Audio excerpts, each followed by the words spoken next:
আর এই নিট ইস্যুতে ককরোচ জনতা পার্টির আন্দোলনে এবার সরাসরি সামিল হচ্ছেন মমতা বন্দ্যোপাধ্যায়।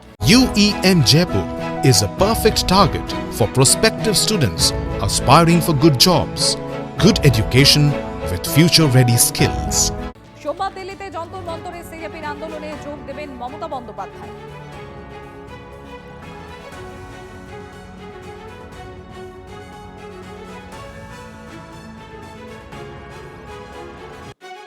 গত 21শে জুলাইয়ের মঞ্চ থেকে সিজেপির এই ককরোচ জনতা পার্টির আন্দোলনে যোগ দেওয়ার কথা বলেছিলেন মমতা বন্দ্যোপাধ্যায়। একবার শোনাই আপনাদের ঠিক কি বলেছিলেন 21শে জুলাইয়ের মঞ্চ থেকে মমতা।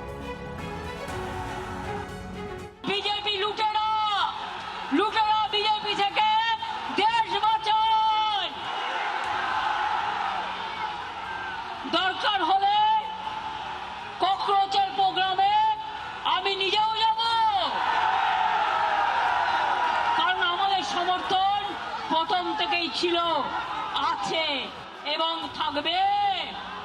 আর সবাই মিলে আমরা যদি রাস্তায় নামি, আপনারা জেনে রাখুন, যেমন কালকে বিজেপি নেতা পালিয়েছে, এখান থেকেও সব কটাকে পালাতে হবে, পালিয়ে মুখ রক্ষা করতে হবে।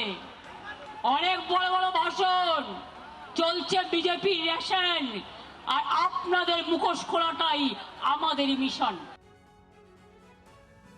এটা তো এখন বিধানসভার মধ্যে দেখা যাচ্ছে আসল তৃণমূল নকল তৃণমূল, কোনটা আসল দুলালের তাল মিছরি বোঝা যাচ্ছে না। যিনি প্রতিষ্ঠাতা তিনি বলছেন আমি আসল দুলালের তাল মিছরি, আসল তৃণমূল জিন্দাবাদ। কি দুর্দশা!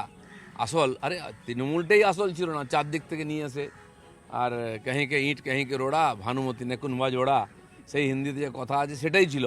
আর যে যেখানকার সেখানে ফিরে গেছে। এটা আমি বলছি না, মাননীয় সুব্রত মুখার্জি বলতেন যে পার্টি নয়, এটা আমরা প্ল্যাটফর্মে সবাই দাঁড়িয়ে আছি, যেদিক থেকে গাড়ি এসে সেদিকে সে চলে যাবে। আর যে যার চলে গেছে ওই আঁটি আর পড়ে আছে। এই ধরনের চালাকি যখন সিদ্ধান্তহীনতায় মানুষ ভুগে বা অপশাসন হয়, মানুষ বিভ্রান্ত হয়ে গিয়ে কোনো না কোনো একটা শক্তিকে চেন নিয়ে আসে, আর তার ফলে জনগণের সমস্যা বাড়ে, যেটা পশ্চিমবাংলা হয়েছে। তারা আবার পরিবর্তন করেছেন, এদের অস্তিত্ব সংকট। মমতা ব্যানার্জি গায়ে মানে না আপনি মোড়ল, তিনি দিল্লি থেকে ভাষণ দেবেন। এই যে দুর্দশা, এটা মানুষের সামনে আরো পরিষ্কার হয়ে যায়। মমতা বন্দ্যোপাধ্যায়টা আবার কি? মানে যার যিনি বাড়িতে মিটিং ডাকলে ওনার নিজের দলের এমএলএ এমপিরা যায় না, সেই মমতা বন্দ্যোপাধ্যায়। যিনি এর আগে বিজেপির বিরুদ্ধে যখন বামপন্থীরা লড়াই করতে পশ্চিমবাংলায় উনি মুখ্যমন্ত্রী হতেন, লাঠি মেরে সেই মিছিল ভাঙতেন, ওখানে পেপার লিক নিয়ে প্রতিবাদ হচ্ছে।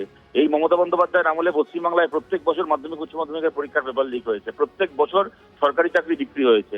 একটা আইএসআই ছাপমারা চোর, একটা রেজিস্টার্ড চোর মমতা বন্দ্যোপাধ্যায়, তিনি ফালতু ওই প্রতিবাদে গিয়ে কেন প্রতিবাদটাকে কলুষিত করছেন? তো ওনার দলের লোকেরাই যা দেখানো দেখিয়ে দিয়েছে, আমরা আর কি দেখাবো? ওনার জন্য কালো পতাকা বার করা মানে একটা কালো রঙের ন্যাকড়া নষ্ট।